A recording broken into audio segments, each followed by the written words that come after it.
Olá, amigos. Esse é o Man in the Arena. A gente está de volta com o episódio 32. Eu sou o Léo Cuba. Eu sou o Miguel Cavalcante e hoje a gente tem a satisfação de estar aqui com a gente, José Luiz Tejão Megido. Muito obrigado por ter aceito o nosso convite, estar aqui com a gente. Prazer é meu conversar com vocês todos aí. Tejão, conta um pouco da sua história, assim, de forma bem resumida. Bom, acho profissional que o tema aí do Homem na Arena, né, que você estava explicando o fundamento, que é o cara que faz acontecer, tem tudo a ver com a minha história. Ou eu fazia acontecer ou estava ralado. Então isso vem desde cedo, desde pequeno. Nasci num pequeno bazarzinho lá em Santos, Bazar Manapé, e ali eu já via meu pai e minha mãe trabalhando no empreendedorismo. Tinha um pequeno bazar. E já vai uma dica aí para os nossos internautas aí. Quando meu pai e minha mãe se amavam, o bazarzinho vendia mais. Quando eles brigavam, vendia menos. Quando minha mãe ia vender na lojinha, vendia mais porque ela adorava freguês. Quando meu pai ia para a lojinha, vendia menos porque ele detestava freguês. Então já vai uma dica aí, né, para o empreendedor. Ou você ama o seu negócio, ou ele não vai te amar. Então é o primeiro know-how, primeira coisa aprendida na vida concreta. Lembrei daquele ditado, acho que é judaico, que fala que se você não sabe sorrir, não abre uma loja, né? Sem dúvida, tem que gostar muito e tem que amar o lugar e cuidar do lugar, decorar o lugar, você tem que...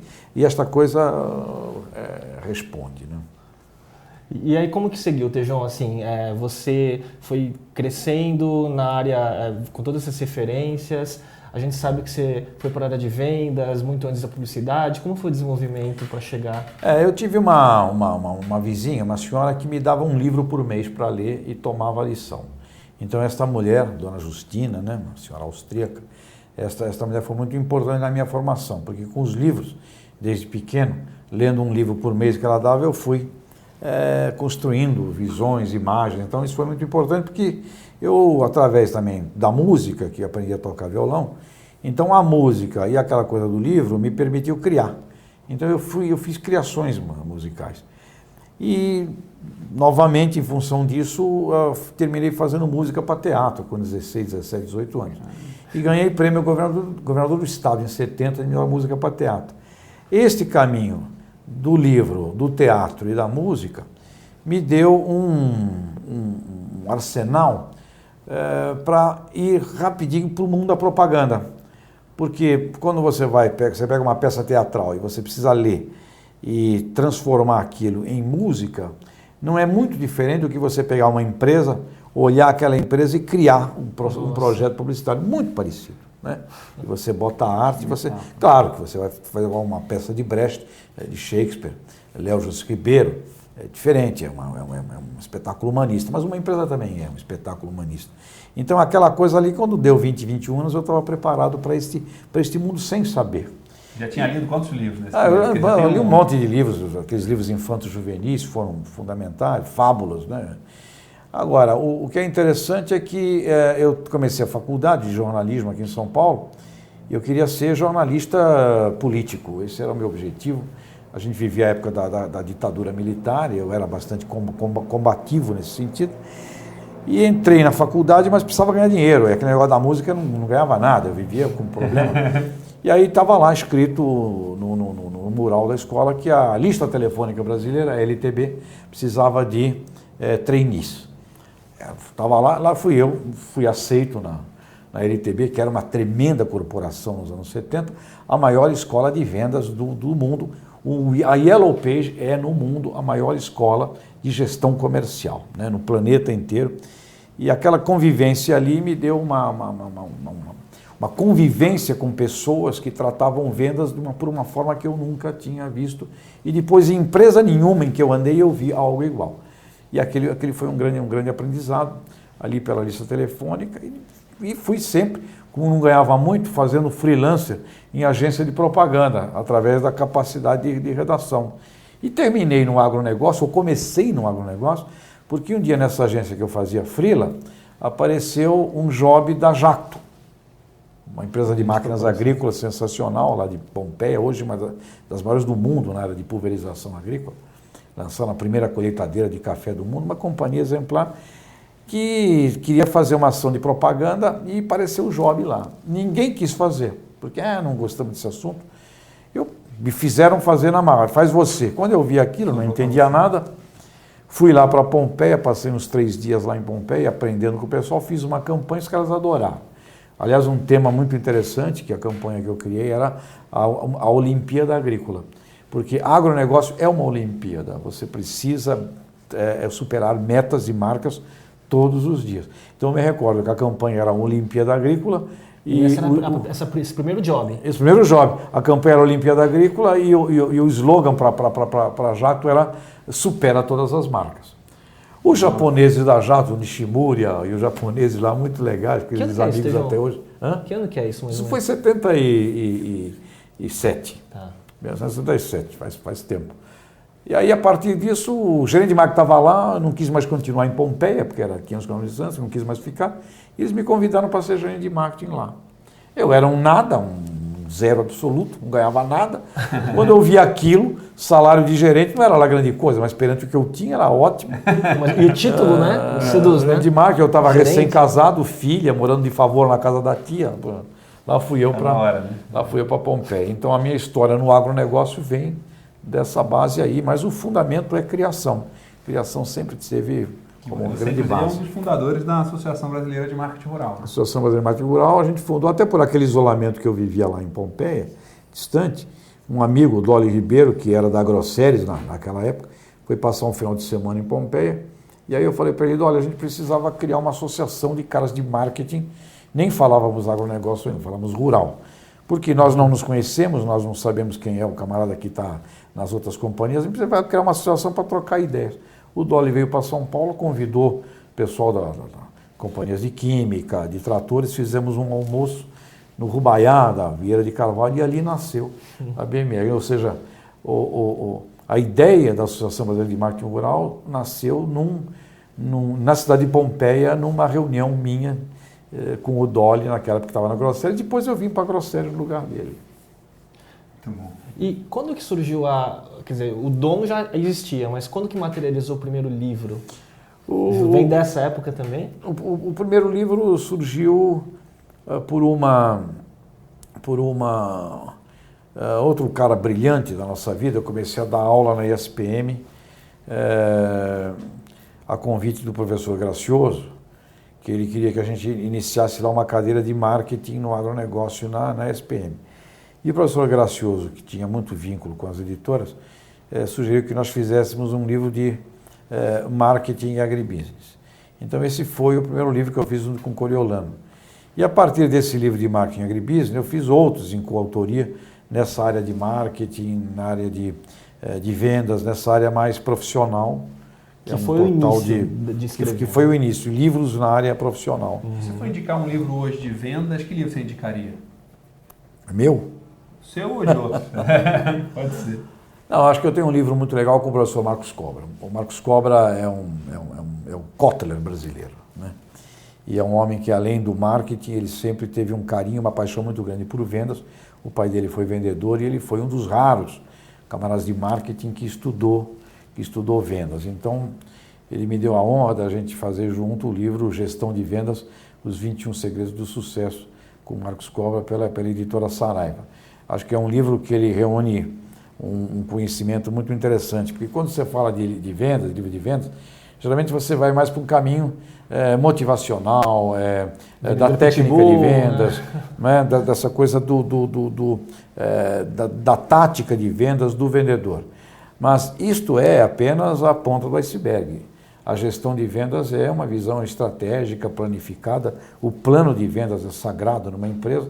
Então a gente trata nesse livro a visão da planificação de vendas, da estratégia de vendas e alguns capítulos que entram ali para o lado da performance do vendedor, que é um grande ator, que é um teatro. As pessoas me perguntam qual é o curso que você acha que eu devo fazer. Você tem que fazer um curso de teatro. O curso de teatro é fundamental, né? Acho que todo mundo deveria fazer. Vendas é persuasão, né? Vendas interpretação de um personagem, interpretação de um papel no palco do ambiente comercial. Só muda isso.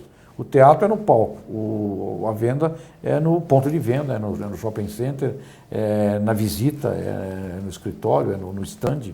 Né? Mas ali é um palco e ele tem ali um papel a executar. Você falou um pouco antes desse seu início de carreira dentro da área de listas, né, Yellow Pages e tudo mais, né? E que você teve primeiro contato com vendas de uma forma tão ciência, talvez, né? Com Sim. processos, métodos, Metodológica. tá?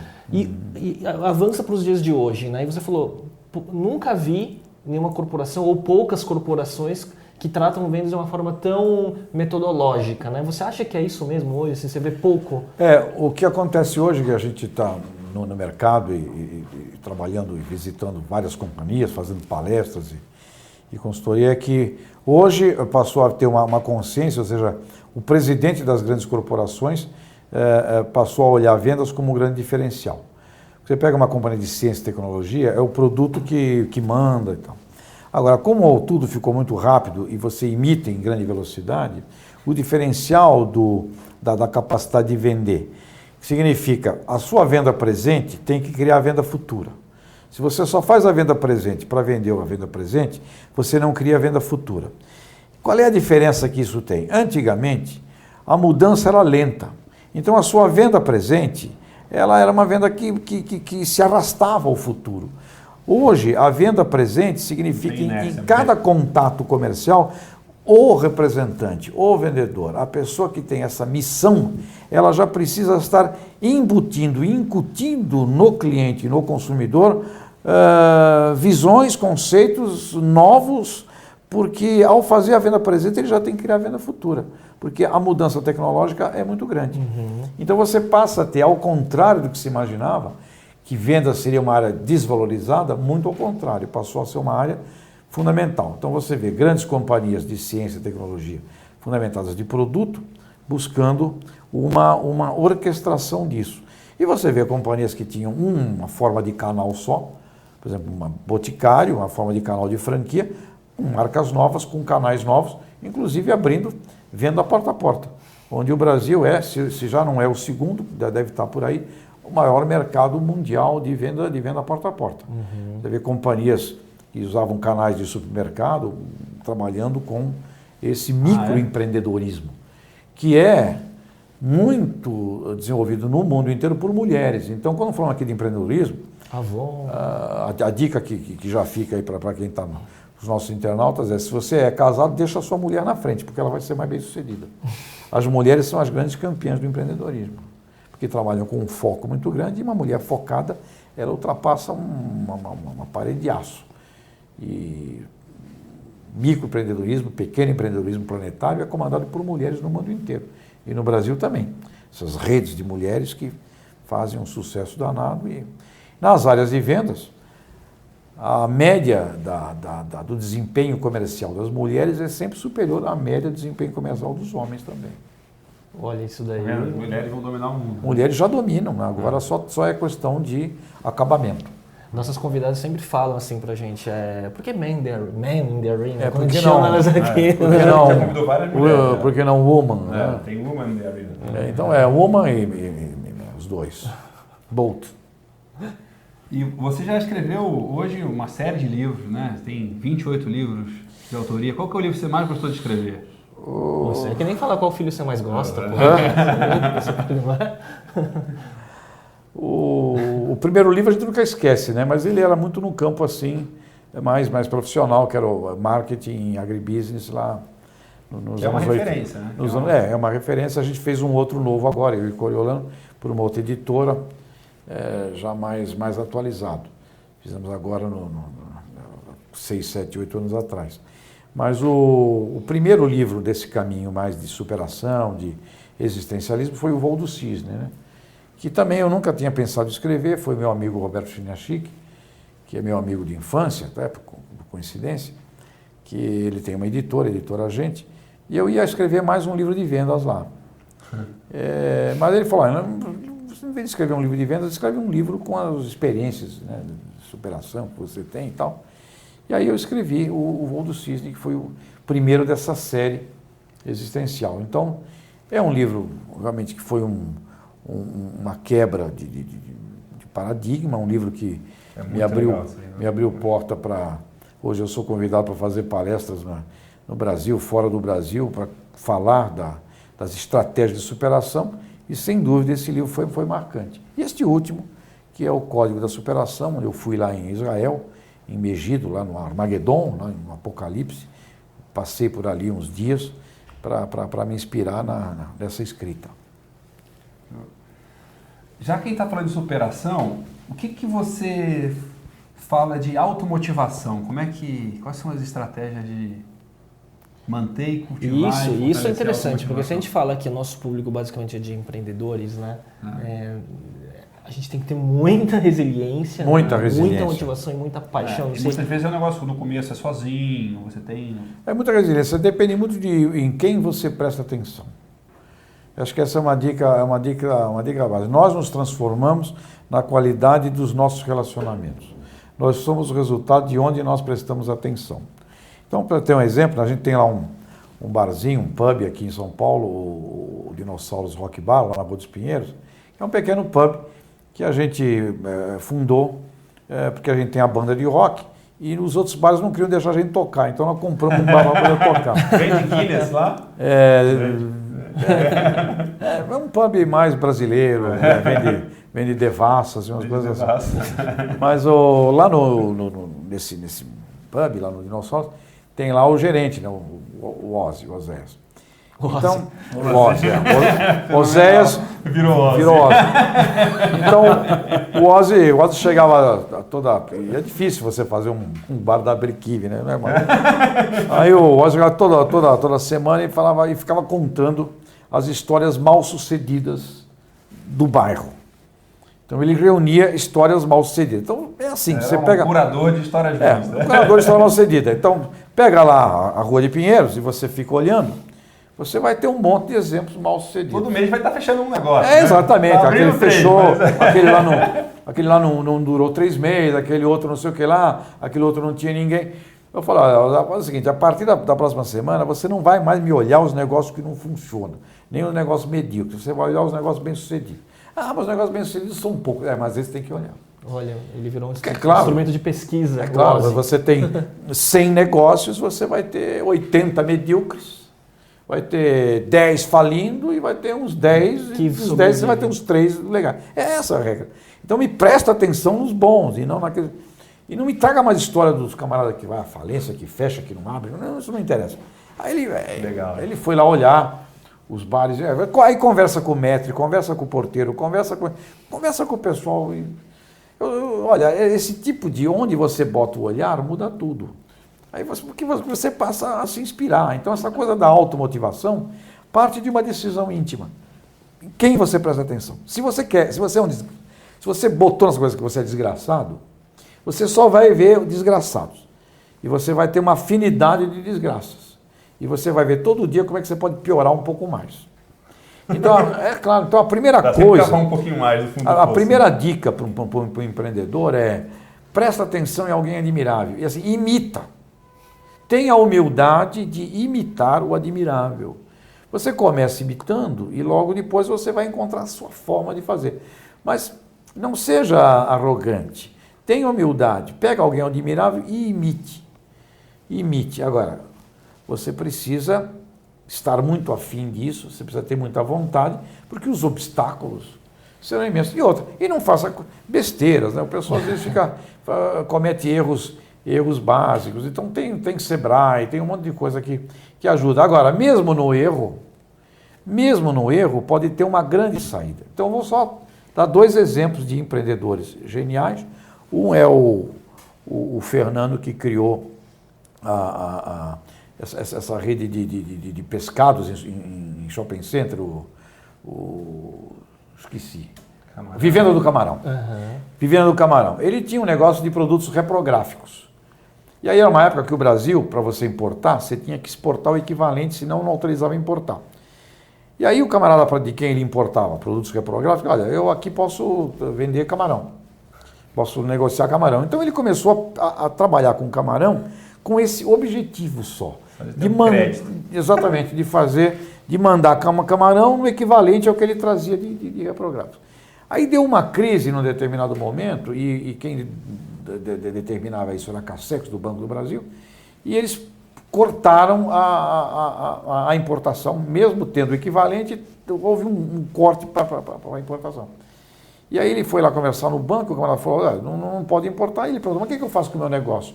O camarada falou, vende, vai procurar emprego, fecha seu negócio. E ele tinha um container de camarão. Então, nesse momento complicado da vida dele, ele falou que se ele pudesse, ele matava o cara lá. Ele ficou louco. Naquele momento, ele tinha camarão, ele já tinha estudado, tinha pesquisado camarão, ele tinha um camarão maravilhoso, ele abriu o primeiro restaurante em Moema, botou faixa nas ruas, colocou camarão de alta qualidade, a preços justos. E a vivenda do camarão nasceu de um drama como esse. Um problema. Alexandre da Cacau Show, né? Um grande amigo, camarada que hoje é a maior franquia de chocolate do mundo. Ele foi meu aluno num programa da SPM nos anos 90, começou com chocolate caseiro. Você pegou o comecinho, então, dele? Eu conheço ele do berço. Ele com aquele espírito de empreendedor. O pai e a mãe tinham um negócio de vender produtos porta a porta com vendedoras. E ele quis relançar uma ideia que os pais já tinham feito de chocolate, mas que tinham parado porque não foi bem sucedido. Ele insistiu, conseguiu $500 de capital com um tio e fez folhetos, catálogos e as mulheres saíram vendendo ovinho de Páscoa. Mas como não era um gestor, cometeu um grave erro. Não controlou a venda, então as mulheres venderam de um determinado tamanho e ele não tinha para entregar aquele ovinho do tamanho. E ficou desesperado, porque o pai e a mãe iam ficar chato com o negócio, porque vendeu, não ia ter para entregar, ia ser uma coisa muito desagradável no ambiente dele com a mãe e o pai. Ele saiu procurando no atacado em São Paulo se conseguia encontrar aqueles ovinhos de 250 gramas. Ele está conversando com um balconista de uma loja dessa, olha, eu preciso de ovinho, eu vendi muito, tempo para entregar. Uma mulher do lado está escutando, uma senhora está escutando. Escuta e fala assim, eu ouvi dizer que você vendeu muito ovinho de 50, não tem para entregar? Eu tenho o equipamento para fazer, podemos fazer para você. Cacau Show nasce de um prático erro. Se não fosse aquele erro, e se ele tivesse vendido certinho, talvez ele não tivesse criado a Cacau Show. Então, mesmo os erros, se observados e se tratados, e se você der chances, né, ao acaso, eles podem se transformar em grandes êxitos.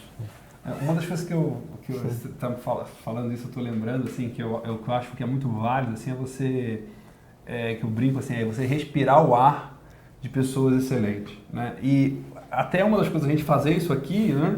É isso, a gente tem a oportunidade de chamar você para conversar e aprender com você e estar próximo de uma pessoa, né?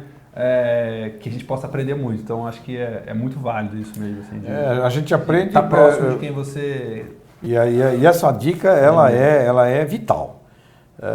Onde quer que você esteja, que você precisa dar um passo de superação, muda seu olhar. Presta atenção naquilo que progride, naquilo que evolui, e não é a maioria. Isto geralmente não é a maioria. Você vai selecionar isto com o seu olhar e aquilo vai criar uma afinidade de caminho para você seguir. Uma pergunta em cima de tudo que você falou, que até saiu um pouco da pauta, né? Assim, porque quando a gente olha histórias de sucesso, então a gente pega o momento e olha para trás e conta essa história, né? Então, Cacau Show, enfim, Vivendo Camarão e tudo mais. Só que a gente vê, e aí por várias literaturas, exemplo, Outliers, né, fora de série, do Malcolm Gladwell e tal, a gente vê que o sucesso ele é uma conjunção de vários elementos, onde muitos deles você não controla, né? A grande maioria, aliás, você não controla, né? Então ele depende de momento histórico, tanto na história do Alexandre, teve que ter a pessoa, né, que estava lá na hora certa, que confluiu e a oportunidade surgiu, né? Então acho que tem parte sim, né, do empreendedorismo que a gente consegue explicar e consegue controlar e treinar, Sebrae, né, e se inspirar nas pessoas, e tem uma outra parte que não, né? Concordo perfeitamente. Se você for pegar a história, se você for pegar todas as histórias dos empreendedores de sucesso, você vai encontrar sempre algo que as pessoas não gostam de admitir, mas existe uma coisa chamada sorte. Sorte existe sim. O que você pode fazer por você é prestar atenção, é dar chances ao acaso, como eu digo. Agora, aquela mulher do lado do balcão estava lá. 10 segundos a menos, 10 segundos a mais, ela podia não estar lá. E todo camarada de muito sucesso que já refletiu, ele tem sempre uma grande humildade. Ele fala, eu dei sorte. O Pelé, O Pelé diz, eu dei uma sorte imensa na minha vida, porque o dia que eu decidi que não seria mais jogador de futebol, que ele queria fugir do Campo dos Santos e voltar para Bauru, porque ele foi muito vaiado num pênalti que ele perdeu lá no jogo da cidade, xingaram ele. Moleque, né? Moleque, ele quis ir embora. Então, às 6 horas da manhã, ele disse que eu estava saindo para fugir.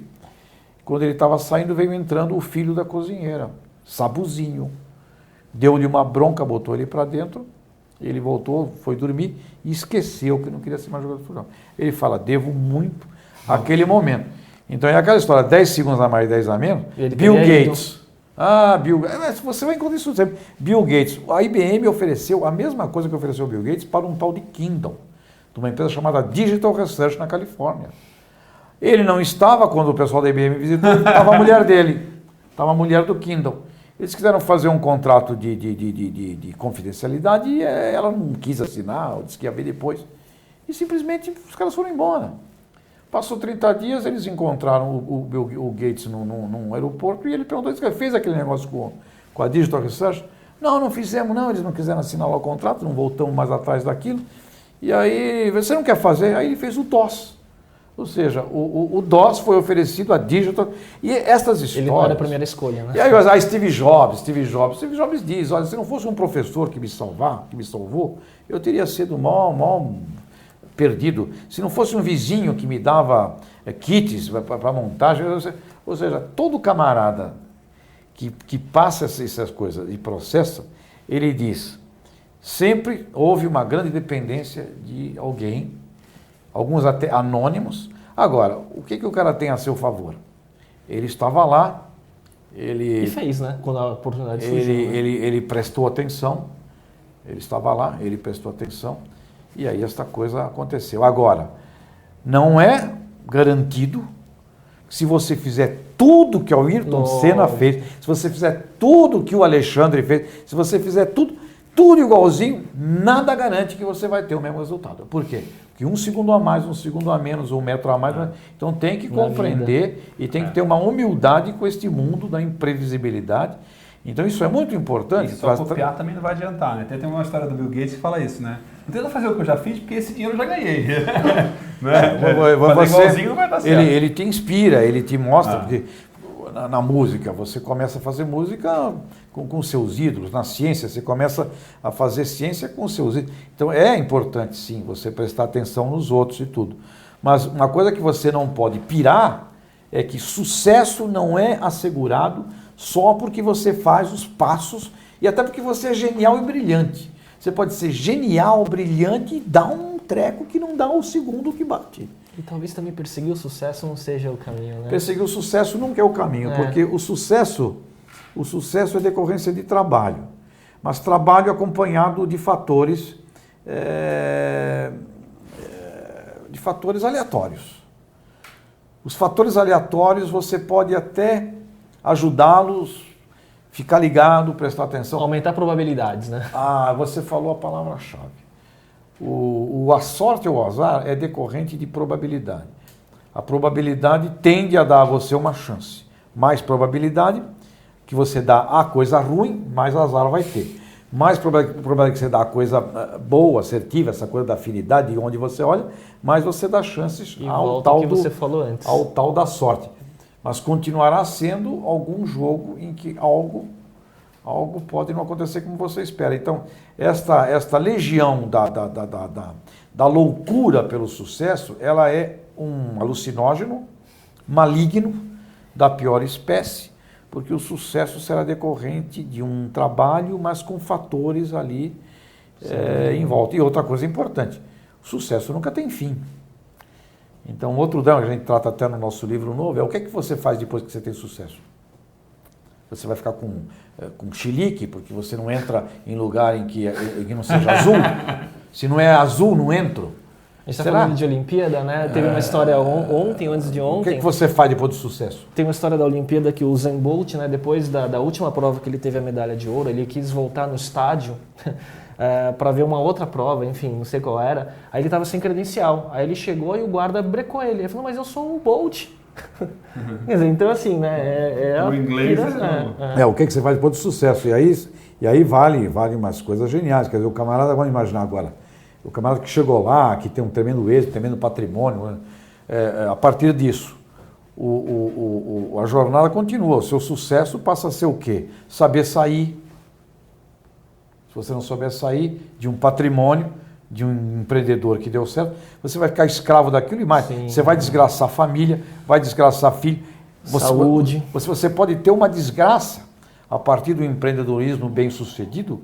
Se você não souber sair, se você não souber criar sucessor, se você não destinar para você outro objetivo, aí jamais transcendente, você pode ter, por exemplo, se você viver até 100 anos de idade, como quase todo mundo vai conseguir doravante, você pode ter do seu 80 aos seus 100 anos um inferno em vida. Terrível.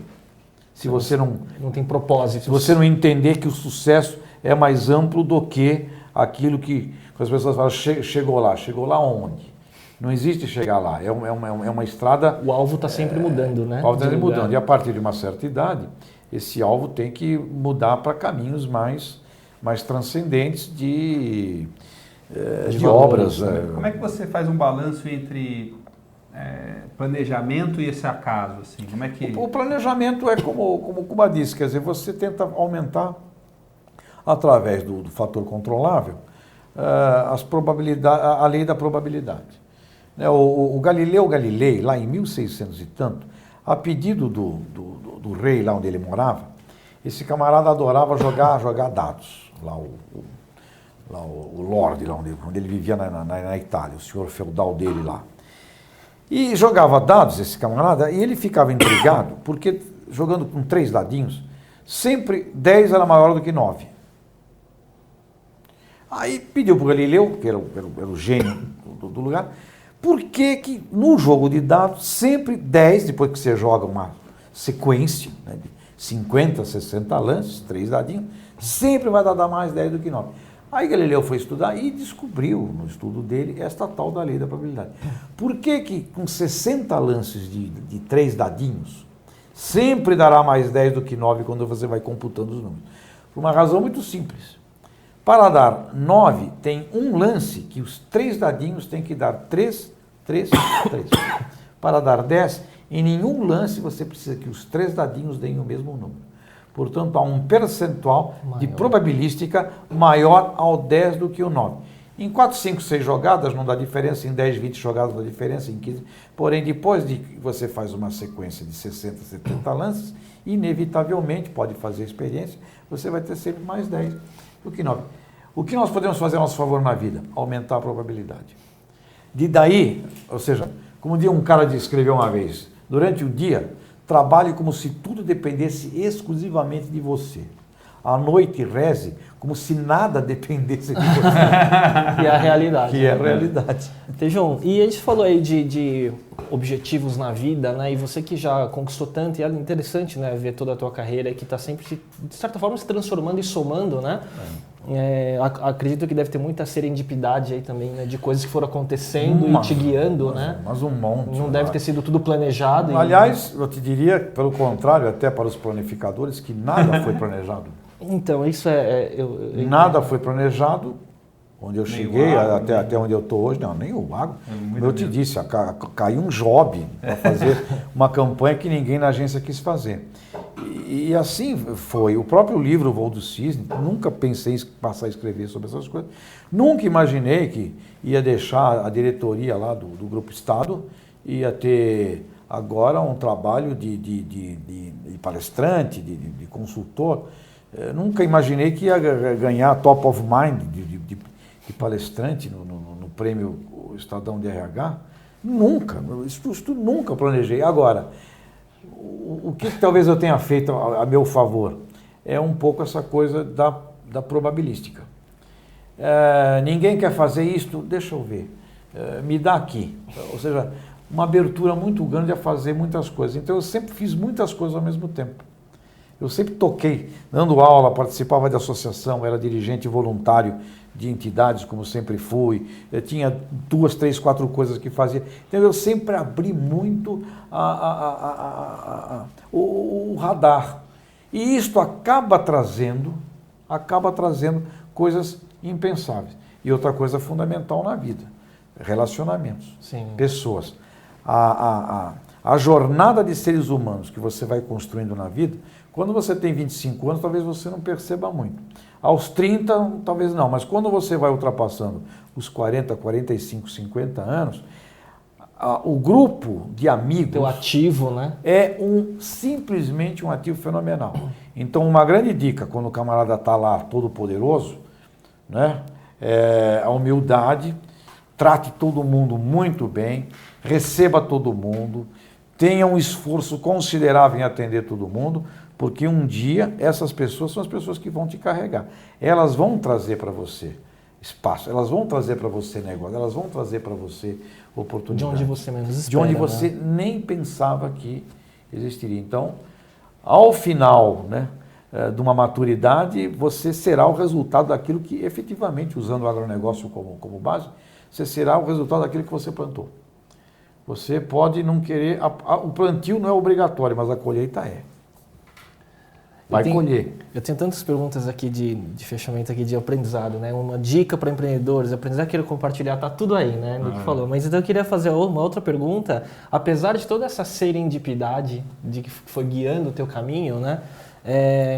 O que você planeja para os próximos anos? Eu planejo escrever livros mais no campo da literatura mesmo. Eu tenho um projeto de escrever o Bazar Manapé, que é onde eu me criei lá, mas eu não queria mais fazer livros de superação, nesse sentido. Autobiográfico. Eu queria fazer, o autobiográfico, eu já queria fazer ficção com bases de realidade, mas pegar tem, né? Mas pegar as fotografias da vida.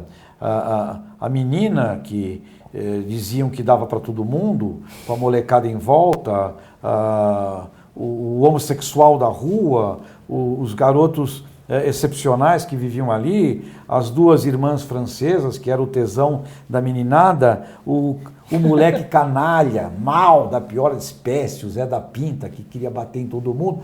Esta coisa toda é uma Fiquei com vontade de ler já. Essa coisa toda é uma da base, vida, né? É o mundo real da vida, e a partir daí eu queria construir os personagens e passar a criar. Então um dos meus projetos é esse. O outro é continuar, como por exemplo, em conselho de empresa. Eu participo de algumas aí, é muito gostoso isso, como mentor. E uma hora, mais cedo ou mais tarde, voltar para Santos, bora lá, ficar escrevendo livro, tocando violão e aprender a sair da vida. Ou seja, meu objetivo agora é aprender a sair da vida, porque isto é inexorável e inevitável. Eu acho que a outra coisa importante de um líder é saber sair, para criar sucessor na empresa, né? E a outra coisa é aprender a sair da vida. Porque quando você não aprende a sair da vida, eu acho que os últimos anos são muito infernais. Legal. Tejão, e recomendação de, assim, com toda essa lição, assim, você tem alguma recomendação de leitura que você queira deixar para o pessoal que acompanha? Além do Código da Superação. Além do... Para escrever esses livros, eu leio muito, né? Eu faço revisões de filosofia. Aqui tem o livro é um livro enxuto, né, para uma leitura rápida, mas tem uma síntese de várias páginas de biografia. De biografia, porque eu leio muito, né? Desde da Suma Demoníaca, Tratado de Demonologia, Manual dos Exorcistas, desde isso até Nietzsche e mesmo livros de humor, né, fazem parte deste liquidificador. Mas um livro que eu fui rever depois de muito tempo, extremamente marcante, é Dostoiévski, por exemplo. Irmãos Karamazov, Dostoiévski, eu acho que é o melhor livro do mundo. E tem uma passagem em Irmãos Karamazov, que é o Sermão do Grande Inquisidor, que é a explicação perfeita das vontades humanas e do consumismo, e do consumo que nós vivemos hoje. Então, Dostoiévski, por exemplo, é um livro extraordinário, principalmente esta passagem do Sermão do Grande Inquisidor, é obrigatório ler. E eu vivo sempre lendo nos aviões. Agora eu estou com 2 livros na mão. Um é o que o Kissinger escreveu sobre a China, que é espetacular para entender esta virada que o mundo deu e por quem imaginava que a China seria hoje a condutora do mundo capitalista, um país que exatamente há 50 anos atrás, 50 milhões de chineses morreram de fome. Problema do agronegócio. Há 50 anos só. Pouco tempo, né? Há 50 anos, isso não apareceu nesse livro do Kissinger, 50 milhões morreram de fome. E a grande mudança que eles realizaram lá é um livro extraordinário para compreender o que é China, o que é esse mundo novo. Estou lendo também um livro novo, do Mandela. Também são 2 livros que eu estou com eles na mão. Mas eu sempre carrego muita coisa. Estou fazendo um doutorado que me obriga também a estudar. E nessa coisa do doutorado, falando de livro, eu estou estudando a Odebrecht. Porque a Odebrecht é uma empresa que tem uma pedagogia. E o Norberto Odebrecht, que é o fundador, ele está com 92 anos, ele fez questão de deixar uma pedagogia de gestão na companhia. Que é uma gestão própria da organização dele. Uma gestão própria da Odebrecht. E para você, e é genial. Não é a pedagogia pelo lado de RH, ou pelo lado do treinamento, ou da universidade cooperativa, não. A Odebrecht tem 16 negócios. Dos 16 negócios, que tem 16 presidentes, vice-presidentes, 14 dos 16 foram todos originados de trainees da Odebrecht. Então, 16 negócios. É uma visão de mundo, né? 16 negócios, dos 16, 14 é gente que nasceu lá como trainee. Só 2. Sucesso. É simplesmente extraordinário. E aí, quando você vai se aprofundando nessa coisa corporativa, né? A minha tese de doutorado é exatamente essa, sobre a importância da pedagogia na liderança. Lá eles todos se chamam de líderes educadores. Então, além dos resultados, ele é avaliado por quantos... Pela capacidade de ensinar a fazer. Como faz. É obrigado a ensinar como faz. Então, é muito interessante. Qual que é esse livro? Você sabe o nome? Ele tem um livro, A Educação pelo Trabalho, que é uma bíblia desse tamanho, e tem mais 2 livros que agora eu vou entrar mais em contato. Mas são 3 volumes que o Norberto escreveu, com esta preocupação que nós estamos falando agora. Ele escreveu esses livros? Ele escreveu, com a ajuda das pessoas, mas foi ele que escreveu, baseado no fundamento de que ensina quem faz. Então você precisa ter dirigentes que ensinem quem faz. E a história dos 16 negócios, 14 gente que veio de trainee, por si só já explica muito. E aí tem uma coisa que é uma missão maravilhosa dessa coisa do saber sair, né? Que deixar uma obra, um ensinamento. Ele falou, ele quer deixar um legado que seja ensinar as pessoas de como é que se toca a companhia. Que legal. E aquilo está manualizado, está escrito, não é só meia dúzia de palavras na missão, visão e valores, não. São 3 obras e eu fiquei fascinado com essa coisa e eu vou usar o Odebrecht como estudo de caso desse meu doutorado aí. Muito bom, Tejon. A gente queria agradecer a aula. Isso aqui não é nem um episódio de videocast, acho que é um compêndio aí que a gente tem que agradecer muito. Parabéns a vocês pela obra de vocês também, que vocês não... A gente só está se divertindo. Vocês também têm um belo trabalho, jovens com extraordinário trabalho. Igual meu Miguel, já estou um pouco... Mas obrigado, Tejon. A gente volta no próximo episódio. Até mais, pessoal. Tchau, tchau.